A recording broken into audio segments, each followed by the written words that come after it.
नवरात्र की कथा। प्राचीन समय में राजा सुर्त नाम के राजा थे। राजा प्रजा की रक्षा में उदासीन रहने लगे थे। परिणाम स्वरूप दौसी राजा ने उस पर चढ़ाई कर दी।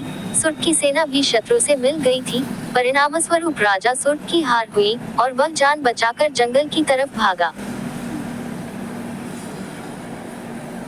उसी वन में समाधि नाम का एक बनिया अपनी स्त्री एवं संतान के दुर्व्यवहार के कारण निवास करता था। उसी वन में बनिया समाधि और राजा सुर्त की भेंट हुई। दोनों का परस्पर परिचय हुआ। वे दोनों घूमते हुए महर्षि मेघा के आश्रम में पहुंचे। महर्षि मेघा ने उन दोनों के आने का कारण पूछा तो वे दोनों बोले कि हम अपने सगे संबंधियों द्वारा अपमानित एवं तिरस्कृत होने पर भी हमारे हृदय में उनका मोह बना हुआ है। इसका कारण क्या है? महर्षि मेघा ने उन्हें समझाया कि मन शक्ति के अधीन होता है और आदि शक्ति के अविद्या और विद्या दो रूप है। विद्या ज्ञान स्वरूप है और अविद्या अज्ञान स्वरूप। जो व्यक्ति अविद्या अज्ञान के आदिकरण रूप में उपासना करते हैं उन्हें वे विद्या स्वरूपा प्राप्त होकर मोक्ष प्रदान करती हैं। इतना सुन राजा सुर्त ने प्रश्न किया, हे महर्षि, देवी कौन है? उसका जन्म कैसे हुआ? महर्षि बोले, आप जिस देवी के विषय में पूछ रहे हैं वह नित्य स्वरूपा और विश्वव्यापिनी है। उसके बारे में ध्यान पूर्वक सुनो। कल्पांत के समय विष्णु भगवान क्षीर सागर में अनंत शैया पर शयन कर रहे थे। तब उनके दोनों कानों से मधु और कैटभ नामक दो दैत्य उत्पन्न हुए। वे दोनों विष्णु की नाभि कमल से उत्पन्न ब्रह्मा जी को मारने दौड़े। ब्रह्मा जी ने उन दोनों राक्षसों को देखकर विष्णु जी की शरण में जाने की सोची, परंतु विष्णु भगवान उस समय सो रहे थे। तब उन्होंने भगवान विष्णु को जगाने हेतु उनके नैनों में निवास करने वाली योग निद्रा की स्तुति की। परिणाम स्वरूप तमोगुण अधिष्ठात्री देवी विष्णु भगवान के नेत्र, नासिका, मुख तथा हृदय से निकलकर ब्रह्मा जी के सामने उपस्थित हो गई।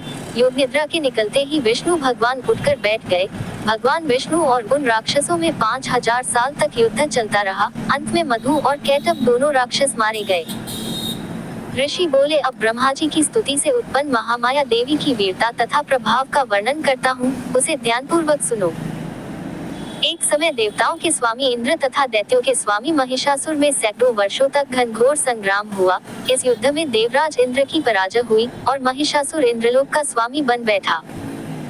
अब देवतागण ब्रह्मा के नेतृत्व में भगवान विष्णु और भगवान शंकर की शरण में गए। देवताओं की बातें सुनकर भगवान विष्णु तथा भगवान शंकर क्रोधित हुए।